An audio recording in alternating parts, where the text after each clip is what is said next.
And tonight, we are...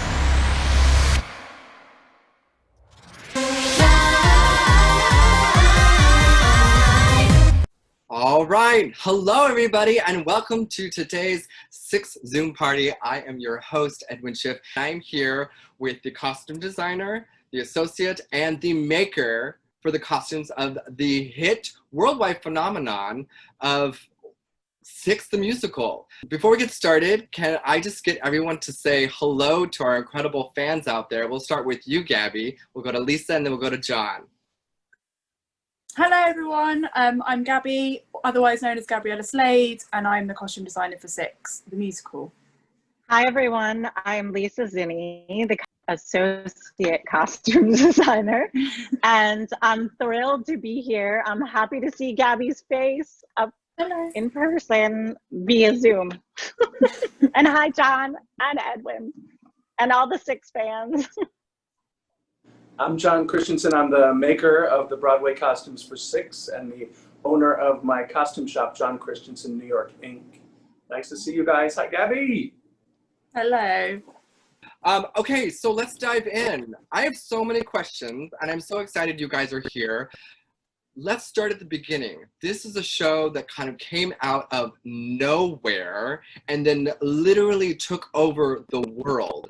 And on top of that, the costumes have become so iconic. People are making them in their basements, at their homes, and it truly brings people so much joy, which I find so beautiful about this show. So, prospectively, how did each of you end up becoming involved?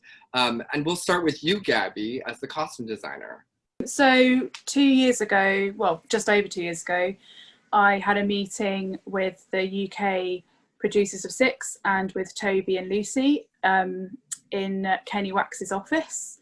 And we talked about the show for the first time. I obviously heard great things about it before that meeting. And I was fortunate enough to be offered. So that's sort of where it began for me. And then quite soon after that, I had lots of meetings with Lucy and Jamie, and then started the design process. And it's been a really amazing 2 years since that meeting. I feel very fortunate, and it's been really, really incredible, actually. You know, an amazing show that's now global. I don't think any of us really anticipated just how quickly it would be able to reach so many people. So we're very proud of it. Lisa? I was thrilled to become part of the Six family and help move it to Broadway. I found out about the show through Kenny Wax, as Gabby mentioned, and I've worked for a long time with Kevin McCullum and their partnership. So they brought me on board, and I went over to London and I met up with Gabby and her London associate Justin, and the three of us had a grand time, and I got to see the show at the Arts. And then we made our plan to bring it to Broadway. John? Fantastic.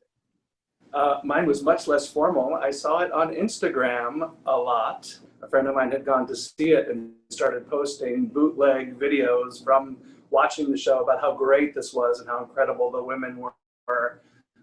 The ones from the tour that have now, I think most of them, pretty sure are the ones that we're working with the Broadway cast as well. So I started stalking it, which was very fun, looking at any kind of Six memorabilia I could find before ever meeting Gabby. Then I hired a shopper who came in, and in her job interview, she talked about the best thing she's ever seen was Six at Edinburgh Festival. And I was like, okay, let's jump on. Let's find out how the Six is coming into New York. And then Lisa came through the door one day. We were working on a different show and just casually mentioned that she was going to talk to Gabby about joining the team for Six. And I was like, okay, I'm in. What do I have to do? Let's go. So there we go. And we did. And now here we are talking about it. Hopefully eloping soon. The costumes are incredibly iconic, as I've mentioned before, and have very distinct looks. However, from my research, I saw that they have gone through quite the evolution, not just from the conception, but also even after it was opened in London, things have still evolved over time. Gabby, can you speak about that evolution? Where did it start, and how did it end up to where it is now? It's an interesting one to think about now, because when I knew I had to, you were going to ask a question like this, I kind of started thinking about the early phases of the design process. And I remember doing loads and loads of research, like looking at historical references, contemporary pop references. Then the supervisor and I started going fabric sourcing, and we sort of landed on quite a few samples, which were very intricate, a lot of beaded fabrics. And I remember there was a version of the show which may have gone down that route, but then we found what is now infamously known as the VAC form, and it completely switched my my pathway, and I was like, we have to have that in the show. And then we found the foils and things like that. So those fabrics are incredibly unconventional, and the first time that we did Six, it was a huge experiment really to try and get those fabrics to work in the shapes that I was intending for each of the queens. And we learnt so much about using them that I kind of wanted to keep evolving them after the original set of costumes were done, because I was like, oh, but we could add that, and oh, but we could add this. And it's been a really lovely journey. And up until Broadway, I've been tweaking all of the costumes, and you don't often get to do that. So it's been a really great process, actually. It's quite unusual, but yeah, it's been fab. I remember us having that conversation when I came to see you, and we were going through, the original queens and then some of the understudies in London, and how, you were sharing how much you really enjoyed, new ideas would pop in, or you would learn something new about the VAC, and then, continue to create these patterns. So they kind of just kept getting better and more detailed. Yeah. And it's always like you're absolutely right. I think getting more detail into the costumes was something that I was really keen to do, but also getting more and more Tudor influences and Tudor references in the costume textile was something that I really, really wanted to push. So that's sort of what led the kind of the journey. And also we were in a kind of very, I think, unique situation whereby in the kind of early stages of Six in the UK, our alternates were wearing, or they still do, they wear their own colours. And those costumes were developed after the original Six were. So with those, I was able to kind of start exploring more of those textile details. And then I was like, well, actually, I want to put a bit of that in the main Six look. So it's been a continual development of refining the looks. I remember very clearly being with you in Minneapolis when we had just done a day of fittings. We were getting to know each other. It was our first time really sitting down and meeting and working together. And there was a big learning curve for me and Meg and my shop, Meg Wheaton, the other dressmaker, pattern maker. And then you rolled out the orange understudy look.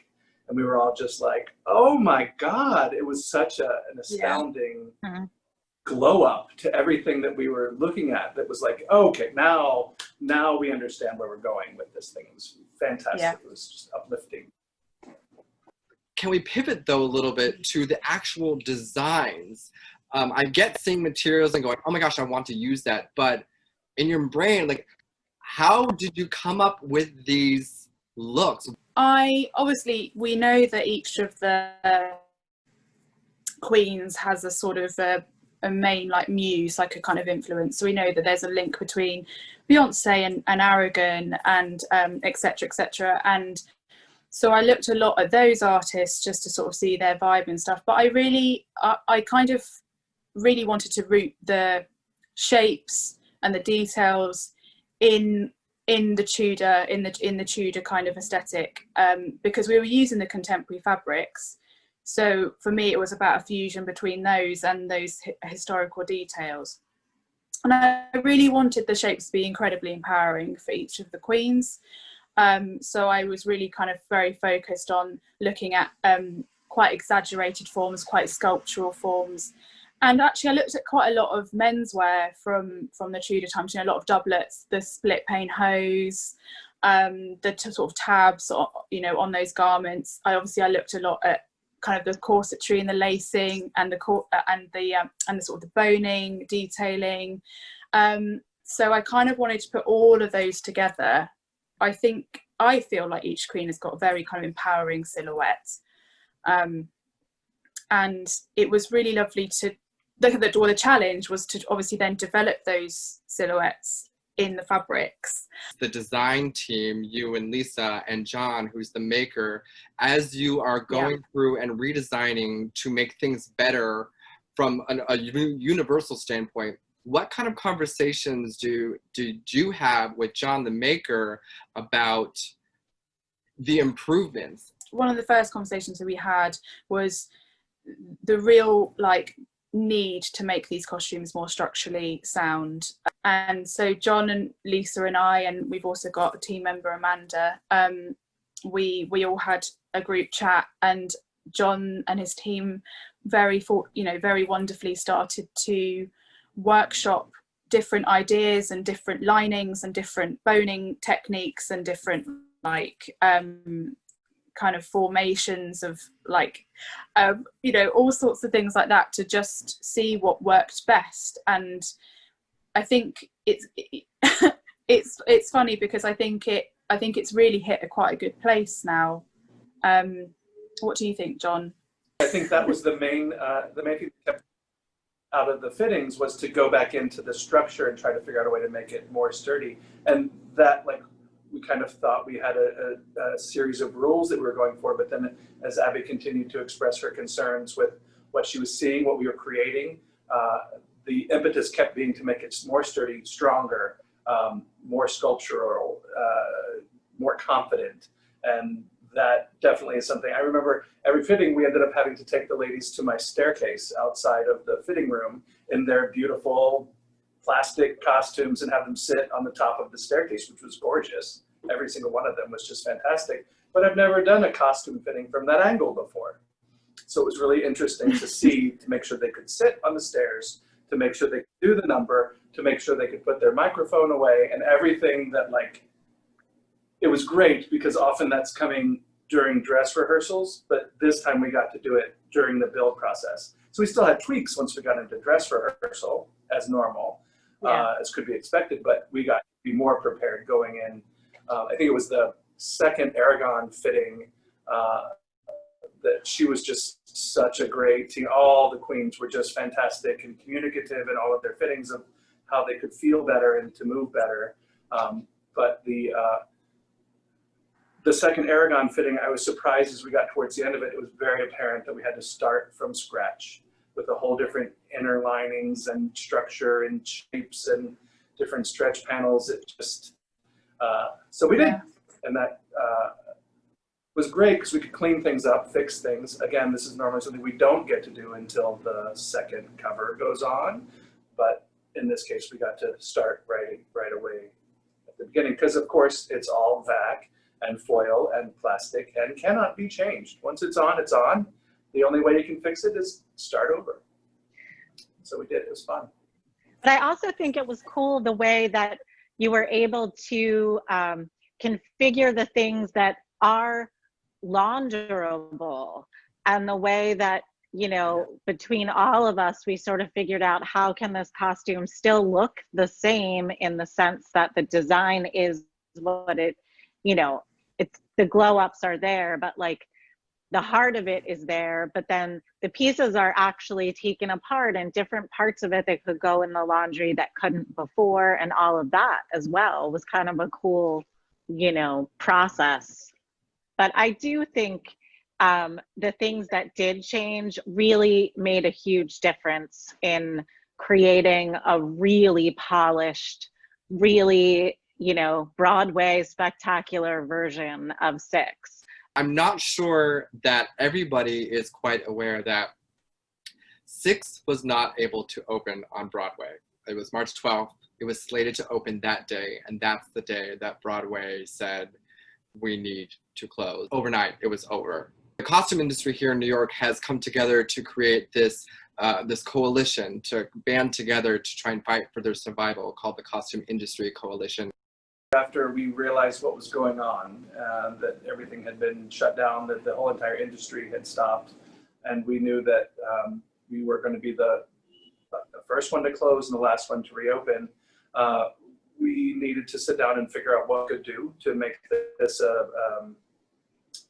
this last, how we were going to get through this and keep our livelihood together. It's not something that can go virtual, and I think that's been an issue that we've been trying to make our own producers and other politicians and any stakeholders understand that we can't go away as costume shops here. It's been quite inspiring to see all these people come together with the same goal and the same lack of ego and strength and compassion. It's an inspiring process that we've been going through out of such a dark time. So I'm grateful for everybody's participation in it. And thank you, Gabby, for joining us on this conversation, because it's important that the designers and the builders and everybody come together to support the business that we love so much, and that we know every audience member comes to enjoy how we dress the performers, and the participation that we have in an industry that is very successful, booming in our country and across the world. So there we are with PIC. Speaking, I mean, you touch on the inspiration that is the coming together of everybody, and I think that's one of the things that I really love personally about Six, is that it is filled with such hope and joy, and it has brought so many people together. And I'm going to use that as a segue. We actually have some questions from some super fans of the costumes of Six that I'm going to show you guys. Hi everyone, I'm very excited to ask my question today because I love every single thing that you guys do and it keeps inspiring me to create. So my question is, how did you come up with the colours for the alternates? Was it a limitation in materials, as in why we don't have certain colours or why we do? Or was it something else, like to distinguish between the queens? I would really love to know, and thank you guys again for everything you do. It really, really inspires me. And now I want to go into costuming as a career. Thank you.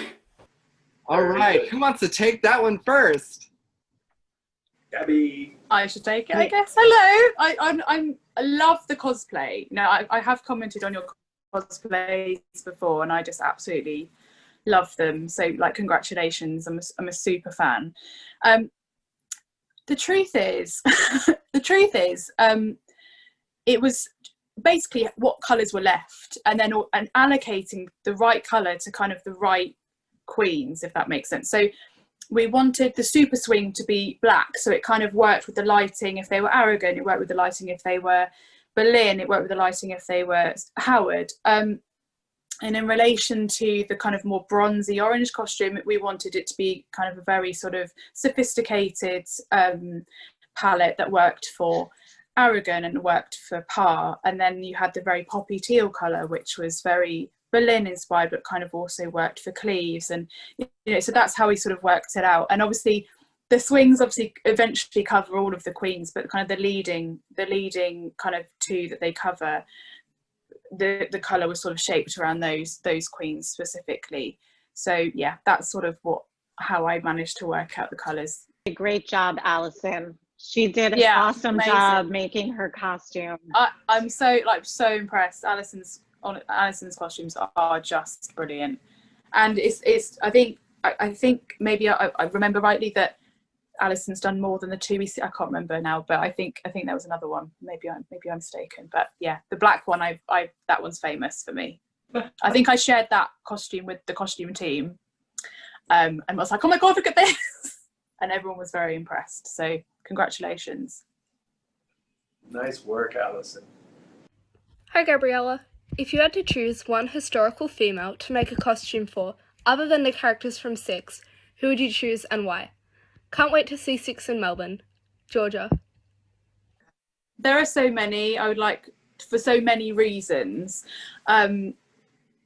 I think I'd really want to design a costume for Jane Austen, because I love Jane Austen, and I would love to put her in something completely different. But primarily just to meet her, quite frankly. I'd like to really meet I'd like to meet her, and it's interesting because she's from near where I was born, and so I feel like very connected to Jane Austen, and I grew up watching obviously all of the adaptations on the TV and reading her books and stuff. So Jane Austen, I think, wins. Hi, I was wondering if the musical genre of the show somehow influenced or inspired the design of the costumes, and if so, how do you think they would be modified if the style of music would have been different to what it is now? I'm sending lots of love from Italy. Oh, my heart, because my mum's Italian and I'm half Italian, and I miss Italy so much, and I'm sending you all the love from the UK to Italy. And obviously Lisa's got the Italian blood in her as well, so I do. Yeah, so the pop influence is a mega part of the costume design. So really a lot of those fabrics and colours were, the reason why I think they work quite well is that I think there's a real link with the fashions of the pop industry to kind of use really unconventional materials and kind of be very bold with colour choice as well. So that was that very much influenced the kind of fabrics we used in the costumes for Six. And I suspect if the genre of music was different, then yeah, I suspect the costumes may have looked very different. It's hard to definitively say that, because it's about a process. But yeah, I think hopefully that answers the question.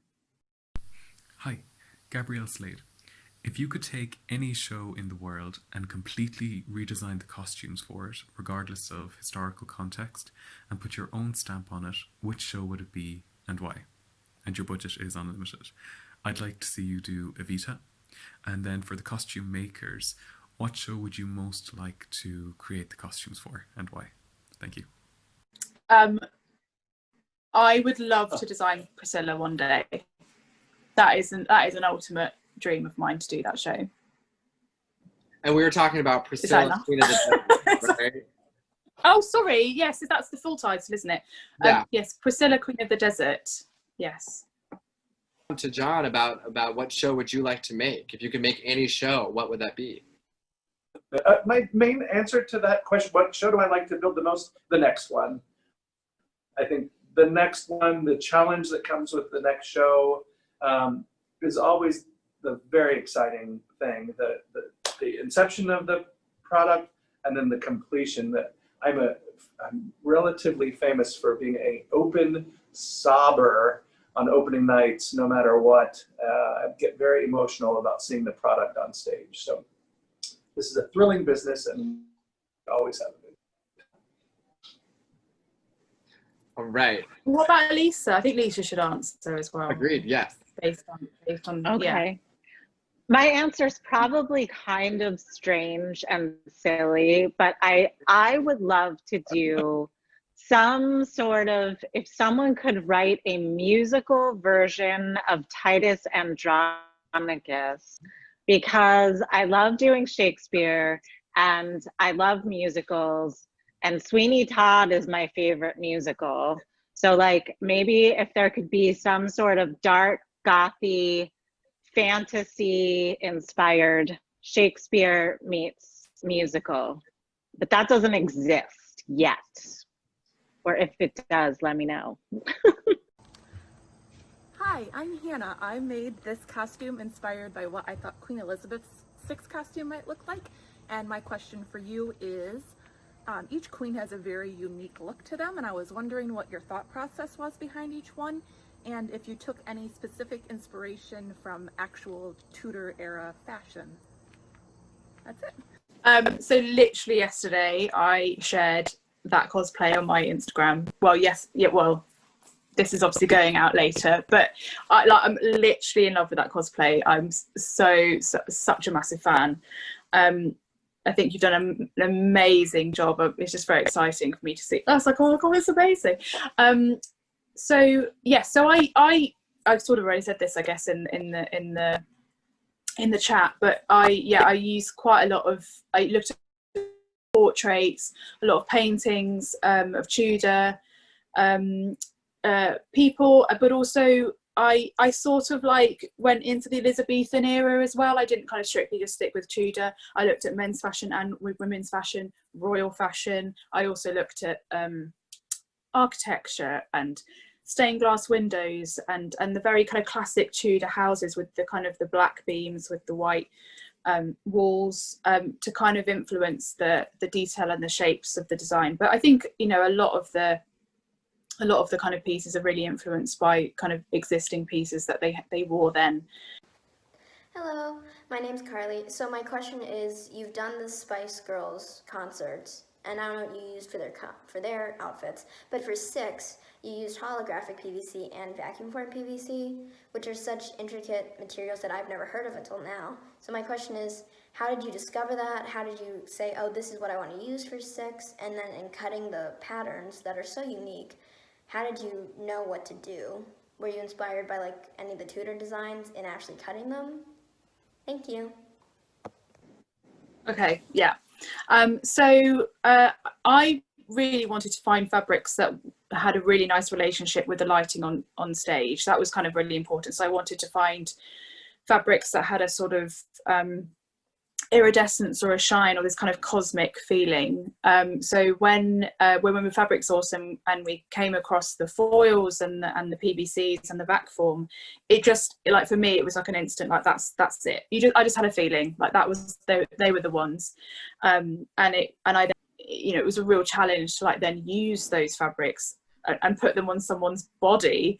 They have absolutely no stretch at all. They don't mold very well. You know, you have to be very careful when you sew them because, you know, they perforate, so you can't get a seam wrong.